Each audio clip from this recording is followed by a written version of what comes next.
亲爱的朋友们，欢迎来到微光夜读。思雨，你哥哥要结婚了，对方是个高管，家里条件特别好。母亲在电话里的声音掩饰不住兴奋。你赶紧请假回来帮忙筹备婚礼，这可是我们家的大事。我握着手机，看着桌上堆积如山的工作文件。公司最近项目紧张，这个时候请假简直是职场自杀。妈，我工作很忙，能不能？什么工作比你哥哥的终身大事还重要？母亲的语气瞬间严厉起来。你爸已经订好了酒店，就等着你回来帮忙联系婚庆公司。我深吸一口气，望向窗外的夕阳。家里就我和哥哥2个孩子，从小到大，哥哥的事情就是家里的头等大事。接下来开始我们本期故事，记得点击订阅并开启小铃铛。第二天一早，我就向直属领导张经理提交了请假申请。陈思雨，你知道现在是什么时候吗？张经理皱着眉头，公司正在准备季度汇报，你这个时候请假？我咬了咬牙，坚持道：张经理，我哥哥要结婚了，家里就我一个女儿，必须回去帮忙，家里就不能找其他人。张经理显然不太高兴，实在找不到合适的人选。我保证1周内处理完所有事情，我几乎是恳求的语气。张经理看了看我，最终还是在假条上签了字。回到家里，母亲已经准备了一大堆婚礼筹备的清单，你看看，这些都要在2周内搞定。母亲兴奋地说：你哥哥找了个好媳妇，人家可是大公司的高管呢。什么公司的？我随口问道。好像是什么科技公司的部门经理，具体的你哥哥没说太详细。母亲摆摆手，反正是个有本事的姑娘。接下来的几天，我完全沉浸在婚礼筹备的忙碌中，跑婚庆公司，选婚纱，订花车，联系摄影师，每一项都需要精心安排。哥哥陈思远偶尔会打电话过来询问进度。思雨，真是辛苦你了。哥哥的声音里满含歉意。小薇工作太忙，实在抽不出时间。没关系，反正我也请假了。我一边整理婚庆公司的报价单，一边说：对了，嫂子什么时候有空见面？她最近在处理公司的人事调整，可能要等到婚礼前2天才能抽出时间。人事调整，我心里闪过一丝不安。这个时间点，很多公司都在进行年末的人员优化，1周的假期很快结束。我拖着疲惫的身体回到公司，办公室里的气氛异常紧张，同事们都在低声议论着什么。思雨，你终于回来了。同事小丽急忙凑过来，公司来了个新领导，听说要大幅度调整人员。我的心瞬间沉了下去。什么新领导？我放下包，紧张地问。空降的部门经理，年轻女性，听说背景很硬。小丽压低声音，昨天已经有3个人被叫去谈话了。我环顾四周，发现确实少了几个熟悉的面孔。办公室里弥漫着一种人人自危的氛围。张经理呢？我问道。张经理也被调走了，现在整个部门都归新来的王经理管。小丽的脸色很难看，听说她的管理风格特别严厉。我坐在位置上，脑海中不断回想着哥哥提到的那个忙于人事调整的未婚妻。这个时间点，这种情况，不会这样巧合吧？下午3点，人事部的通知来了，陈思雨，请到会议室一趟。我深吸一口气，整理好衣服，走向会议室。推开门的瞬间，我看到一个年轻女性背对着我坐在主位上。陈思雨是吧？她转过身来，露出一张精致的脸庞。我是新任部门经理王小薇。那一刻，我的大脑一片空白。王小薇这个名字在我脑海中疯狂地回响。哥哥的未婚妻，我未来的嫂子，竟然就是传说中的空降领导。请坐。王小薇的声音很平静，仿佛我们是第一次见面。我僵硬地坐在椅子上，努力让自己看起来镇定。我看了你的工作记录，最近的出勤率不太理想。王小薇翻开面前的文件夹，特别是上周，整整请了1周的假。我是有重要的家庭事务需要处理。我的声音有些发颤。什么家庭事务比工作还重要？王小薇抬起头，目光锐利地看着我。我张了张嘴，却不知道该怎么回答。总不能说是为了筹备你和我哥哥的婚礼吧？这种情况下，我该如何开口？陈思雨，你知道现在的就业形势吗？王小薇合上文件夹，公司需要的是能够全身心投入工作的员工。王经理，我可以解释。我急忙开口，不用解释了。王小薇摆摆手，公司决定对你进行岗位调整，具体的安排人事部会通知你。我知道，所谓的岗位调整就是变相裁员的代名词。走出会议室，我的脑子里一片混乱，这到底是怎么回事？他真的不认识我吗？回到位置上，我拿出手机想要给哥哥打电话，但又不知道该说什么。难道要告诉他，他的未婚妻把他妹妹给裁了？接下来的几天，我过得如坐针毡，一方面要继续处理哥哥婚礼的后续事宜，另一方面要面对即将失业的现实。思雨，你这几天怎么了？看起来心事重重的。母亲在电话里关切地问。没什么，就是工作上的事情。我不想让家里人担心，工作再重要，也没有你哥哥的婚礼重要。母亲的语气很坚定。对了，小薇明天晚上会来家里吃饭，你们姐妹俩也认识认识。我的心脏狂跳起来。妈，我明天可能要加班。加什么班？你哥哥的未婚妻第一次上门，你必须在家。母亲的语气不容商量。挂断电话，我坐在办公室里发呆。明天晚上我要怎么面对王小薇？这时，人事部的电话打来了。陈思雨，关于你的岗位调整，明天上午请到人事部办理相关手续。我闭上眼睛，感觉整个世界都在旋转，一边是即将失去的工作，一边是即将见面的嫂子。第二天上午，我怀着忐忑不安的心情来到人事部。陈思雨，这是你的离职手续，还有补偿金的相关文件。人事专员递给我一堆文件，我还是想再争取一下，能不能见见王经理？我抱着最后一丝希望。王经理今天有重要会议，没有时间。人事专员摇摇头。我看着手中的离职文件，心情复杂极了。这份工作虽然不算理想，但至少稳定，现在却因为请假筹备哥哥的婚礼而丢了。晚上6点，我准时回到家里，母亲在厨房里忙着准备晚餐，餐桌上摆满了丰盛的菜肴。思雨，你回来的正好，小薇马上就到。母亲兴奋地说，你赶紧去换件漂亮的衣服。我机械地点点头，回到房间里。7点整，门铃响了，肯定是小薇到了。母亲兴奋地跑去开门。我深吸一口气，走出房间。客厅里，王小薇正和哥哥一起脱鞋。她穿着一件优雅的连衣裙，手里拎着精美的礼品袋。伯母，这是给您的一点小心意。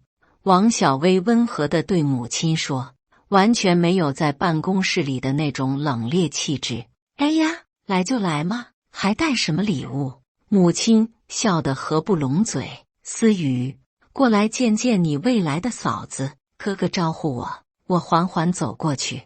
王小薇转过身来看着我，那一刻，我清楚地看到她眼中闪过一丝意外，但很快就恢复了平静。你好，我是王小薇。她伸出手来。你好。我握住她的手，感觉到她的手微微颤抖。思雨在一家科技公司工作，和你是同行呢。哥哥在一旁介绍。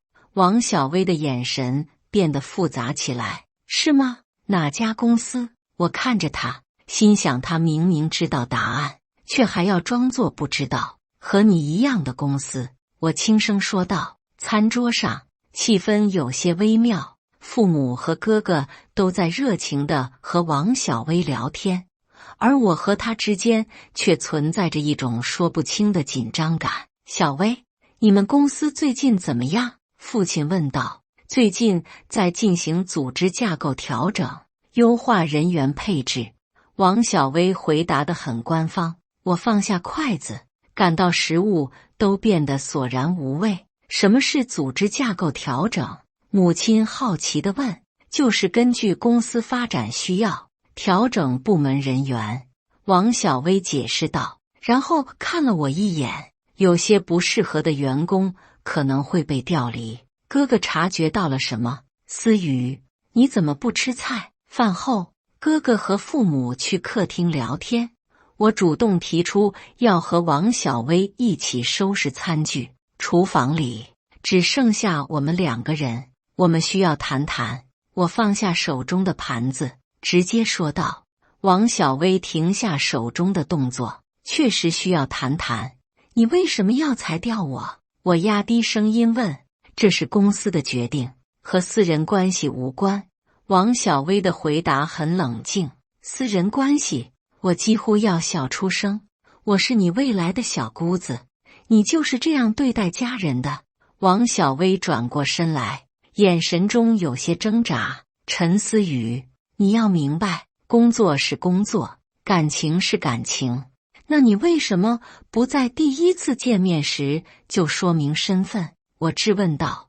王小薇沉默了一会儿。我也没想到会这样巧合。巧合？我冷笑。你明知道我请假是为了筹备你的婚礼，却还要以此为理由裁掉我。我不知道。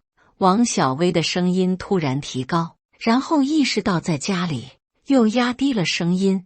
我真的不知道你请假是为了我们的婚礼。我看着他，试图从他的表情中判断真假。那现在你知道了，你打算怎么办？我问道。王小薇咬了咬嘴唇。事情已经这样了，我也无法改变。你无法改变？我感到一阵愤怒。你是部门经理，你有权利决定员工的去留，但我不能因为私人关系而破坏公司的规章制度。王小薇坚持自己的立场。就在这时，哥哥走进厨房。你们聊什么呢？怎么这么久？我和王小薇同时转过头，脸上都带着尴尬的表情。没什么，就是随便聊聊。王小薇勉强笑道。接下来的1周，我一直在投递简历找工作，同时哥哥的婚礼准备也进入了最后阶段。思雨，明天是彩排，你一定要来。哥哥打电话叮嘱我。我知道，我会准时到的。我有些疲惫地回答。彩排当天，我来到酒店，看到王小薇穿着婚纱站在那里，我心情复杂极了。新娘子真漂亮，婚庆公司的工作人员在一旁赞叹。确实，王小薇穿婚纱的样子很美，难怪哥哥会这么喜欢她。彩排过程中，我尽职尽责地配合着各种环节，虽然心里对王小薇有意见，但我不想因为私人恩怨而影响哥哥的大日子。彩排结束后，王小薇主动走过来。思雨，谢谢你为婚礼做的一切，这是我应该做的。我淡淡的回答。关于工作的事情，他欲言又止。算了，我已经在找新工作了。我打断他，我不想因为这件事影响你和我哥哥的关系。王小薇的眼中闪过一丝愧疚。思雨，小薇，过来一下，摄影师要和你确认明天的拍摄流程。哥哥在远处招呼。王小薇看了看我，最终还是走向了哥哥。我站在原地，心里五味杂陈。婚礼前夜，我躺在床上翻来覆去睡不着。明天我就要亲眼看着那个裁掉我的人嫁给我哥哥，成为我的嫂子。婚礼当天，我早早起床化妆。作为新郎的妹妹，我必须保持最好的状态。酒店里张灯结彩，到处都是喜庆的红色装饰。客人们陆续到达，整个大厅里充满了欢声笑语。思雨，你今天真漂亮！亲戚们纷纷夸赞我。谢谢，我勉强笑着回应。仪式开始前，我去新娘化妆间看望王小薇，她正在做最后的造型调整，看起来有些紧张。紧张吗？我问道。有一点，她如实回答。化妆间里只有我们2个人，气氛有些沉默。思雨，我想和你道歉。王小薇突然开口。道歉？我有些意外。关于工作的事情，我处理得不够妥当。她看着镜子中的自己，我应该在第一次见面时就说明身份。我没有立即回应，而是在心里权衡着她的话。那你现在打算怎么办？如果你愿意，我可以帮你安排回公司。王小薇转过身来看着我，但我希望你能理解，我在工作上不能有任何偏私。这个提议让我有些意外。你是说我可以回去工作？是的，但你需要证明自己的能力。我不会因为私人关系而给你特殊待遇。王小薇的语气很认真，我看着她，心里的怒气似乎消散了一些。那我回去以后，你会怎么对待我？就像对待其他员工一样。王小薇回答。公私分明。我思考了一会儿，好，我同意。就在这时，门外传来哥哥的声音。小薇，准备好了吗？仪式要开始了。王小薇站起身，整理了一下婚纱，但她突然停下动作，看着我说，思雨，其实还有件事我一直没告诉你。什么事？我紧张地问道。其实我从一开始就知道你是思远的妹妹。王小薇深深地看着我，在你第一次被调到我们部门时，我就知道了。我愣住了，这个答案完全超出了我的预料。你知道，那为什么？因为我想看看你到底是什么样的人。王小薇的声音很轻。思远总是在我面前夸你，说你善良、负责任，为了家庭可以牺牲一切，所以你故意考验我。我感到一阵愤怒。一开始确实有这个想法，王小薇承认，但后来我发现，你确实如思远所说的那样，为了他的婚礼，你甘愿承受工作上的损失。我的脑子里一片混乱。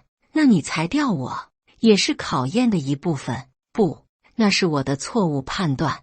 王小薇摇摇头。我以为你会因为私人关系来找我说情，但你没有。门外的催促声越来越急切。小薇，新娘准备好了吗？王小薇看了看门外，然后转向我。思雨，我希望我们能重新开始。重新开始？是的，作为同事，作为家人。王小薇伸出手。我保证，以后在工作上会公正对待你，在家庭中会把你当作真正的妹妹。我看着她伸出的手，心里五味杂陈。经过这么多天的愤怒和委屈，我发现自己其实也有些理解她的立场。作为一个职场女性，她确实不能因为私人关系而破坏原则。好吧，我握住她的手，但我也有一个条件。什么条件？以后再有这种情况，我们要先沟通，不要让误会越来越深。